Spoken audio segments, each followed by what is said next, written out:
Olá, meu nome é Abraão e eu sou professor de História. Meus alunos, hoje vamos falar sobre a polis de Atenas e a fundação da democracia.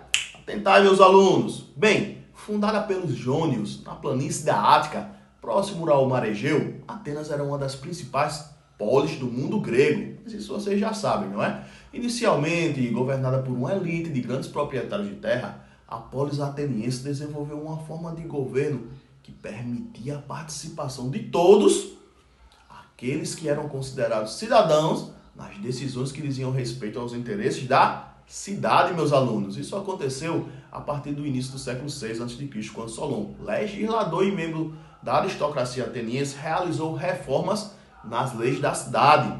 Entre outras questões, aboliu o que, meus alunos? Aboliu a escravidão por dívidas e criou a Eclésia, a Assembleia Popular. Todos os cidadãos atenienses poderiam participar da Eclésia, onde debatiam os problemas da cidade. A Bulé, formada por um conselho de 400 cidadãos, era encarregada de preparar as leis a serem discutidas e votadas na Eclésia. Agora vamos falar sobre a tirania em Atenas. Embora as reformas de Solon fossem importantes, elas não atendiam plenamente às expectativas de parte dos cidadãos, especialmente dos pequenos proprietários.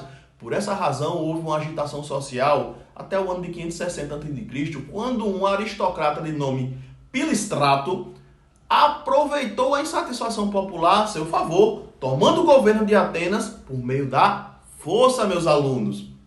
Em seu governo, Pisistrato manteve as instituições atenienses funcionando, mas exerceu controle rigoroso sobre elas. Como sua permanência no poder dependia do apoio popular, tomou medidas favoráveis aos pequenos proprietários, contrariando o interesse dos aristocratas. Realizou uma reforma agrária, concedeu empréstimo aos pequenos proprietários para estimular a agricultura e incentivou o comércio, fortalecendo a classe dos mercadores. O tipo de governo inaugurado por Pisistrato ficou conhecido pelo nome de tirania, palavra que vem do grego tyrannos. O significado dela é senhor, soberano. Após a morte de Pisistrato em 527 a.C., seus filhos Hiparco e Hipias o sucederam, mas não conseguiram manter o controle sobre Atenas. Hiparco foi assassinado e Hipias foi derrubada por uma conspiração liderada por um grupo de aristocrática. Agora vamos falar sobre a fundação da democracia em Atenas, meus alunos.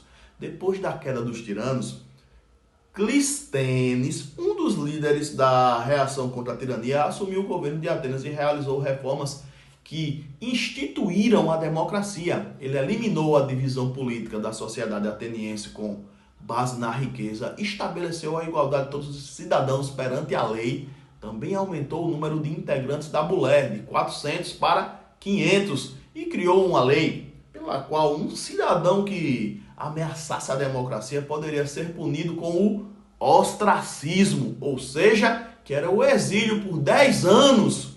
Na democracia ateniense só eram considerados cidadãos homens livres, maiores de 18 anos, filho de pai e mãe atenienses. Atentai, viu? Apenas eles poderiam participar da vida política e adquirir propriedade.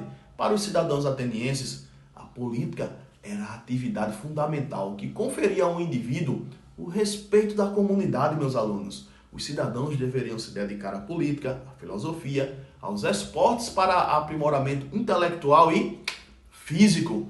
Por isso, os mais modestos, como os comerciantes, os trabalhadores que exerciam atividades manuais, não eram muito valorizados. Além dos cidadãos, a sociedade ateniense era composta por metecos e escravos. Os metecos eram os estrangeiros que, em geral, dedicavam-se ao comércio e ao artesanato.